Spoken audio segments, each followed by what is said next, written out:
Well, hello, hello. We are back for another Other Ink. No, it's not another Ink Thursday. This is a Wet Ink Wednesday. I'm actually talking to somebody who's working for a game that I'm going to publish. Lucas Zellers is here to talk about being the chief marketing officer at a real company and writing for tiny little companies, starting your own company.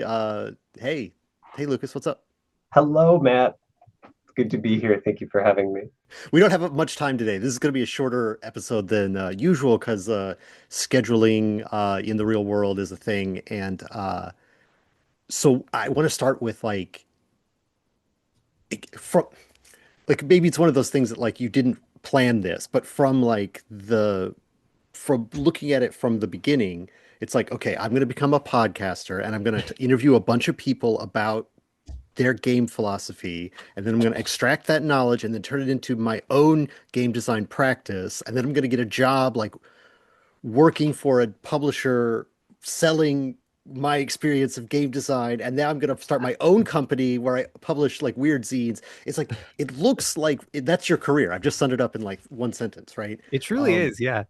but like it seems like it was planned. But was it? Is it did you have a plan of like you were just kind of following the next thing to start with like your monster podcast and then writing a book about monsters and then now you're promoting the other 5e products and stuff like that. Like what how's it looked from your side?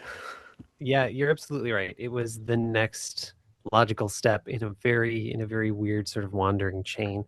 The podcast happened because it was 2020 and we all got fun new hobbies. Mm.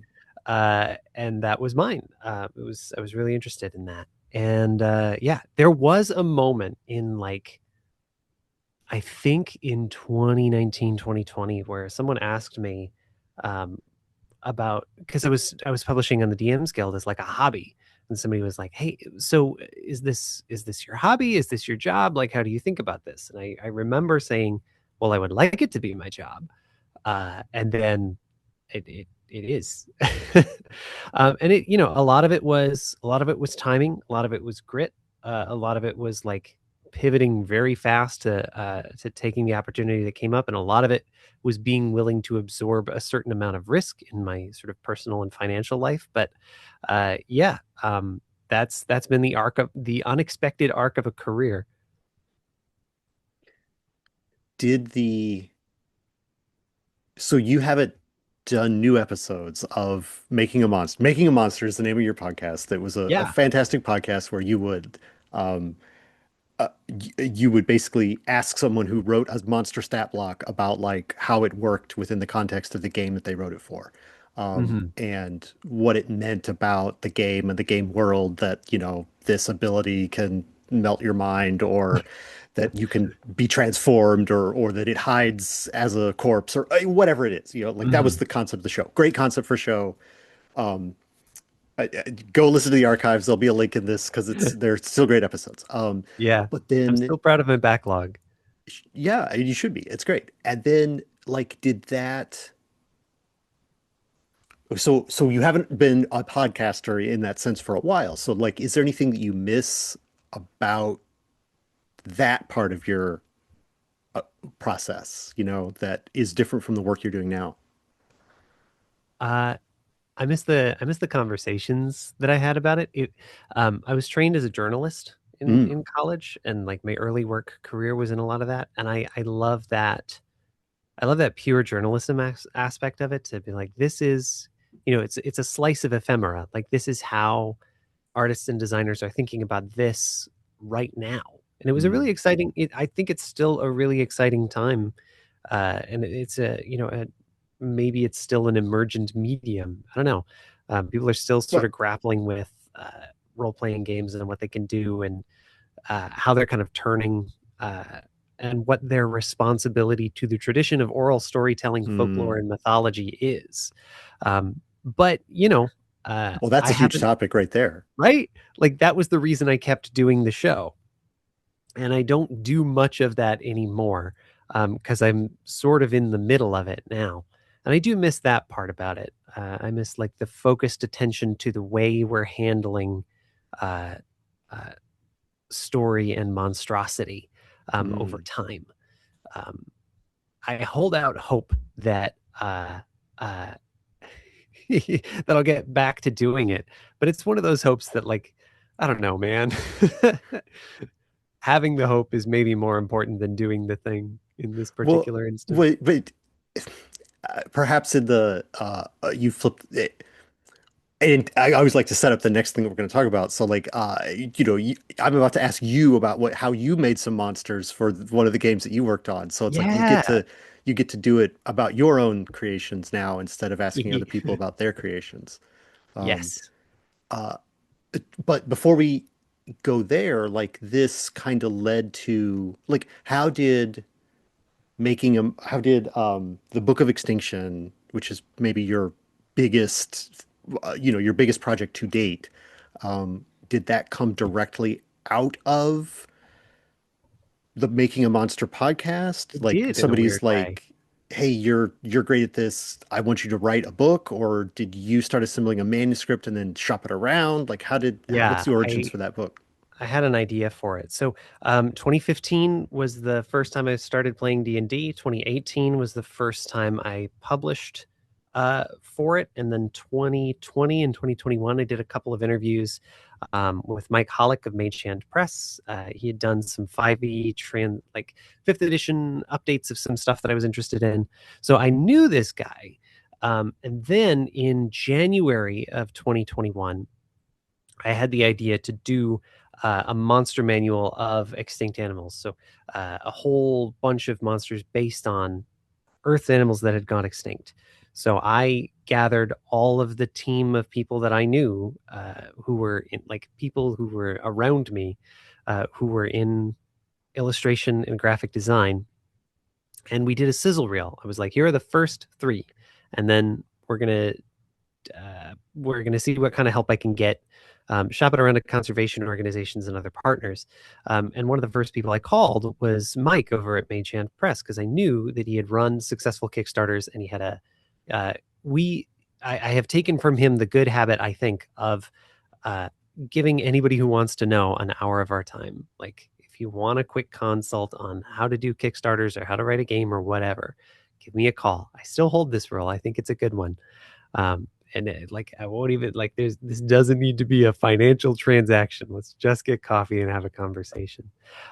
So when I brought him this idea, and I had these, about 10 or 12 pages laid out.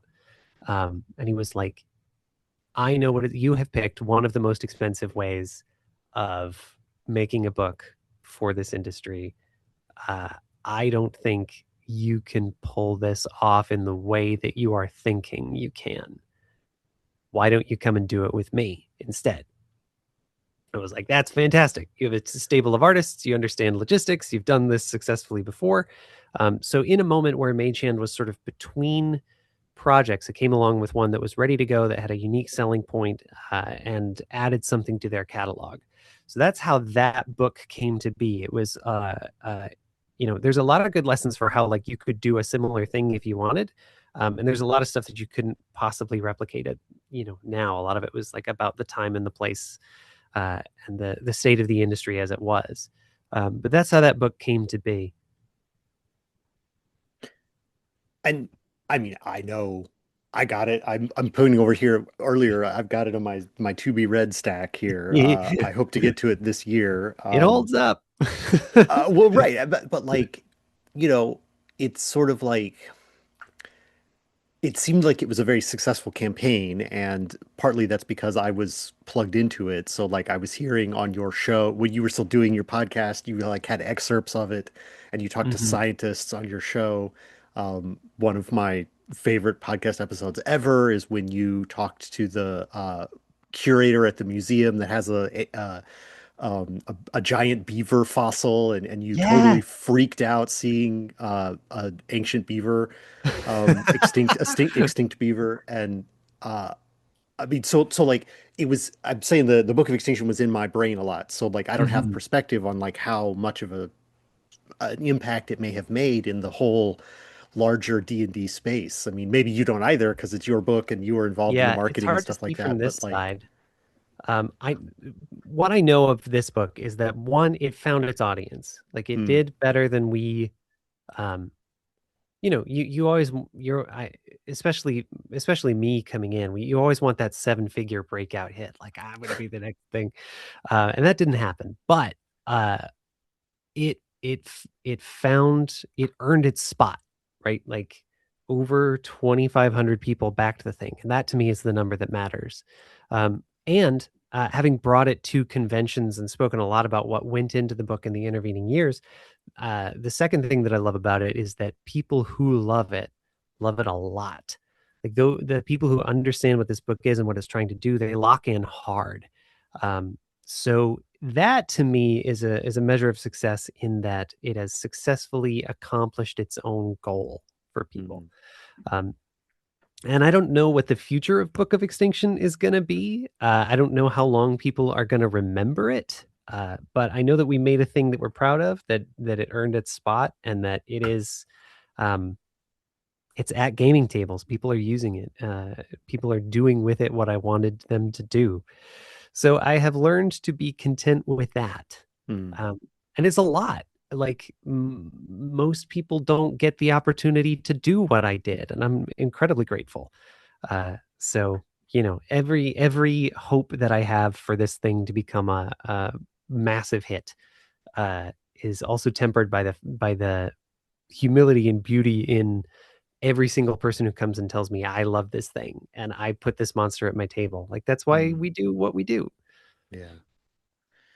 Have so again, I mean, there's so many things that I want to pick up on, but I know we got to keep moving with questions because, like, you've got to be somewhere else. So, I want to ask kind of an obvious, like, we're having this interview ostensibly about Precious Things, which is the Tiny Dragons game, which you have made at least twice before, before this version that Wet Ink will be publishing. And it's obviously a very different project from Book of Extinction, which is, like Mhm. 250 pages. You talked about the art team at Mage Hand, like these are it's not a 250. slouch of a production in any sense. It's a big hardback book Mm. that's supposed to go on your shelf next to your other big hardback, lushly illustrated D&D books. Yeah, It's it's a coffee table book. yeah, and um then you've got this side project, or not a side project, but another project, another facet of Mm. of your career, making these like tiny handmade games that are like, they're like pocket sized and like 4 pages and like hand-drawn illustrations and like it's this whole other, and you've done several. I mean, you could talk about Graftbound and your partnership with Emily, and like we should talk about Mm. all of that. But like the natural assumption on my part is that like the like a giant donut from like your favorite local donut shop is great, but sometimes you want some like braised Brussels sprouts, right? I mean, there's different flavors that you want, Yeah. to eat at different times. And like you can't, like Mage Hand is, they're very much a company that is, they're great at putting out those kind of lush productions. Mhm. And Peddler's Market or Precious Things doesn't have a it's not Peddler's Market. What is it? Oh, It's the Peddler's Prize. This the one. Peddler's Prize. Yeah, I mean that doesn't fit at the No, it's not. that doesn't fit at Mage Hand's table. They haven't No. specialized in that. So it seems a natural growth that you would want to found Graftbound with Emily to do other things. But Yeah. is there more to it than just the logic of it? Uh, you know, I don't know that there is. We wanted to do Graphbound because we had a few things to say. We liked working together. I found somebody that I work well with, whose philosophy of business I share, Hmm. um, and whose artistic perspective I really want to advocate for. Uh, and that's lightning in a bottle. Like that is a rare thing to find in one's life. So I wanted to sort of double down on that. And yeah, it is a little weird that like you would think the vision that I think especially Americans have of a career is that you start small and then you get bigger and better for like 40 years until you uh, retire from whatever.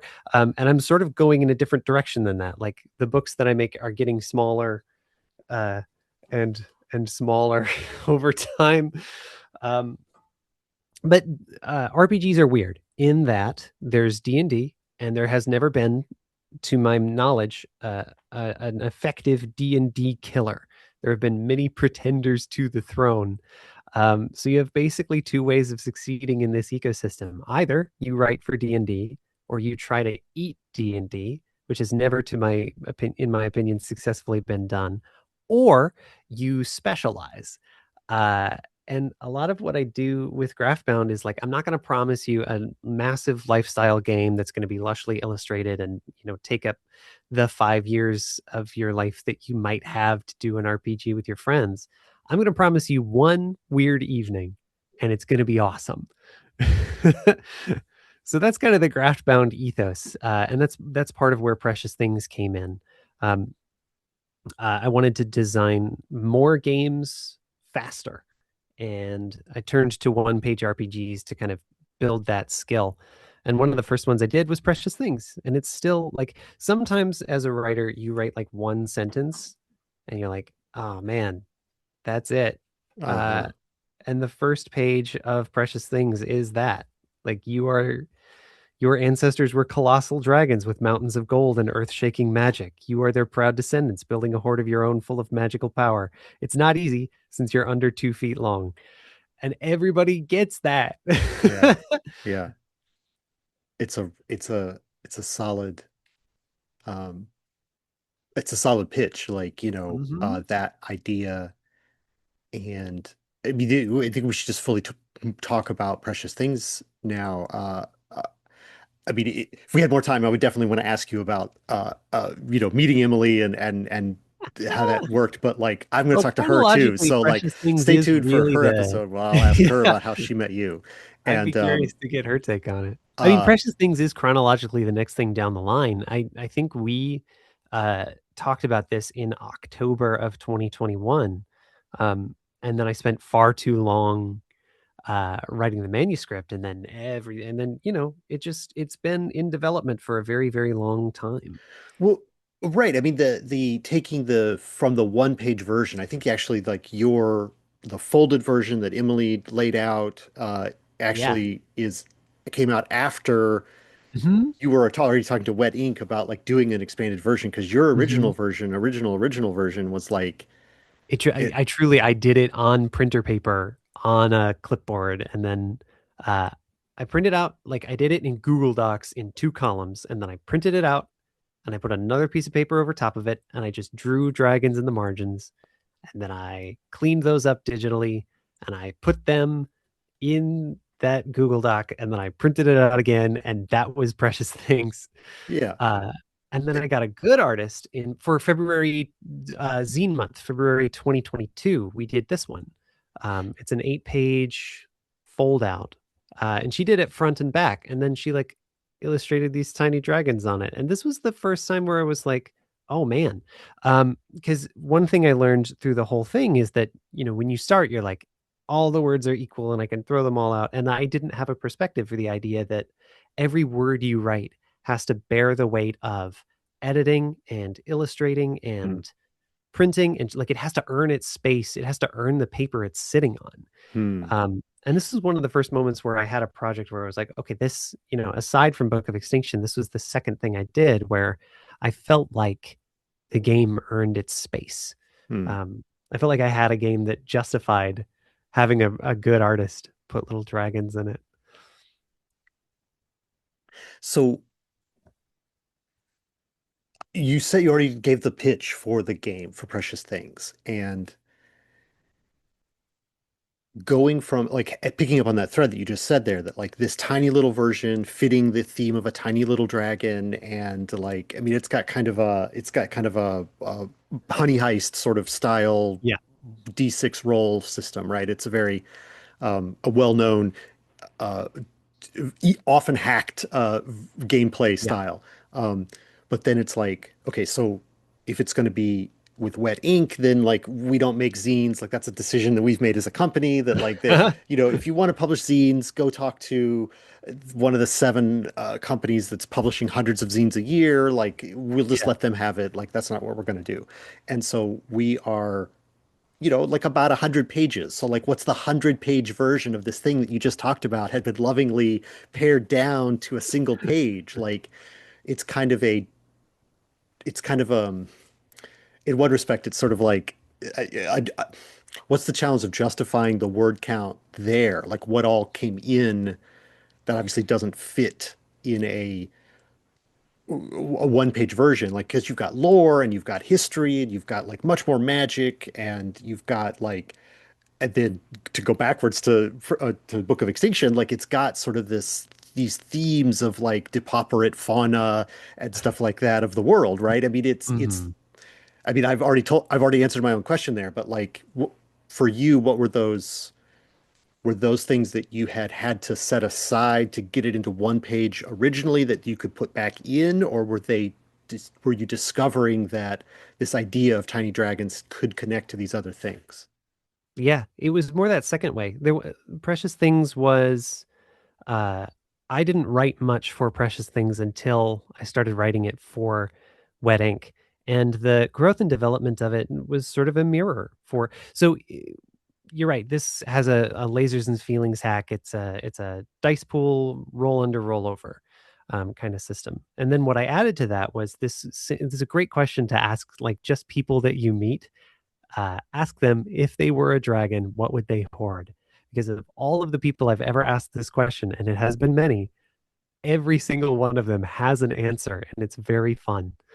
Uh, so we turned that into the magic, or I turned that into the magic system for this, but I didn't tell you how. I was just like, yeah, if you think it can happen, it can, and that's what one page RPGs are good at. Like they're very creative, they're very fast, they're very loose. Anything can happen, but in that way, it relies a lot on the game master, like uh, person to person, table to table. This game is going to be very, very different. Um, so when we were doing the wet ink version, the +1 version, we had a very similar thing going on. +1 already has a robust um, check system built on, a dice pool ability system that I got to use. And then you also rely on playing cards a lot, but you gave me the freedom to do whatever I wanted to do with that. So that became the cards are the same edition. Like it's just dragon magic, but there's just more there. So I had the time and the space to put into the manuscript everything that I hoped I could introduce people to with this. And if I were running this, it would be what was in the back of my brain the whole time. So the +1 version is exactly this. I've just taken the time to tell you all of it. Like I've taken the work of being the game master and then I've put it in the covers and now you can just have it. Yeah, and just for it I'll say because I've read obviously your manuscript as it's come in and stuff like that. You were inspired by similar thing to what Michael Brennan did with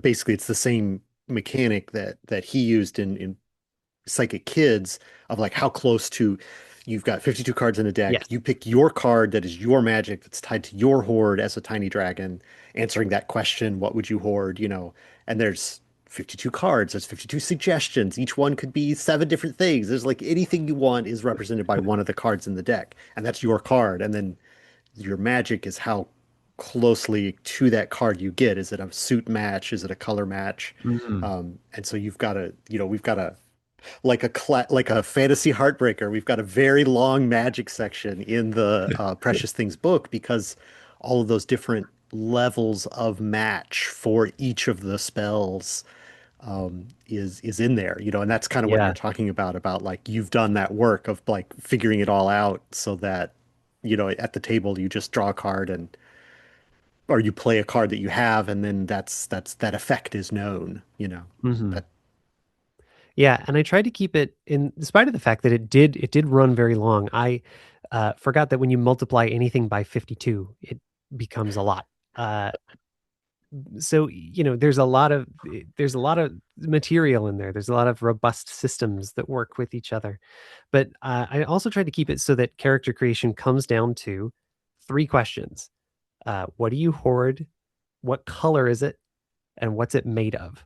So I think you can, like, there's huge swaths of this book that you don't need to interact with as a player, and maybe even very rarely as a GM. Like, you can still build a character in under 10 minutes. Yeah. That was kind of my personal brief for the thing. Uh, and I think you're going to get someone who's utterly unique. And it's gonna feel like you're sort of discovering this thing.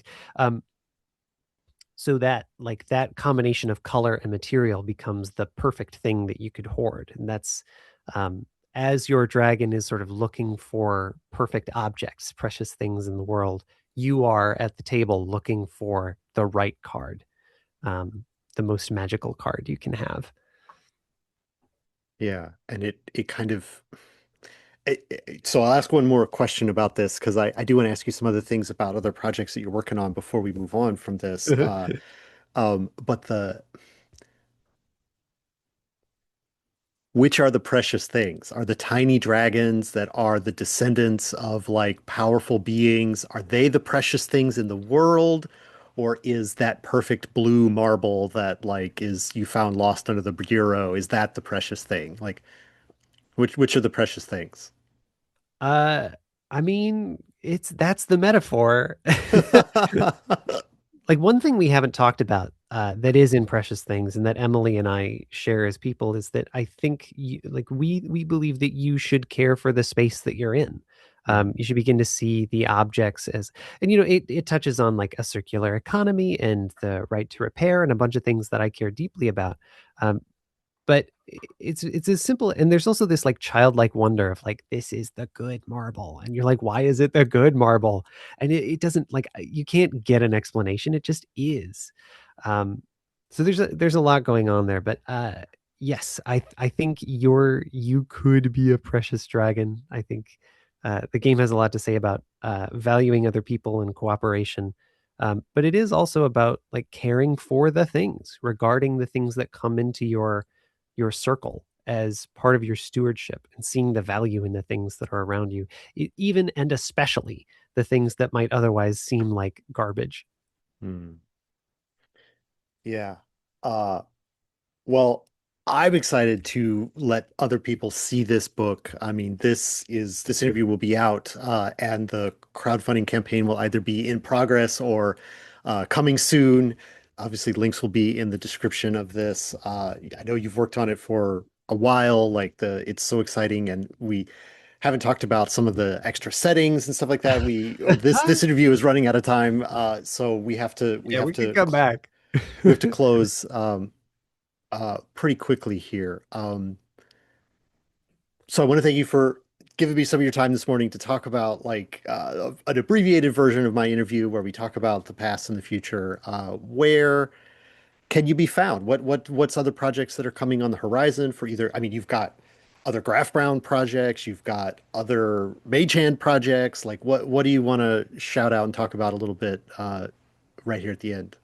Yeah, keep an eye on Mage Press. We probably will have just finished a crowdfunding campaign for our sci-fi handbook for 5e.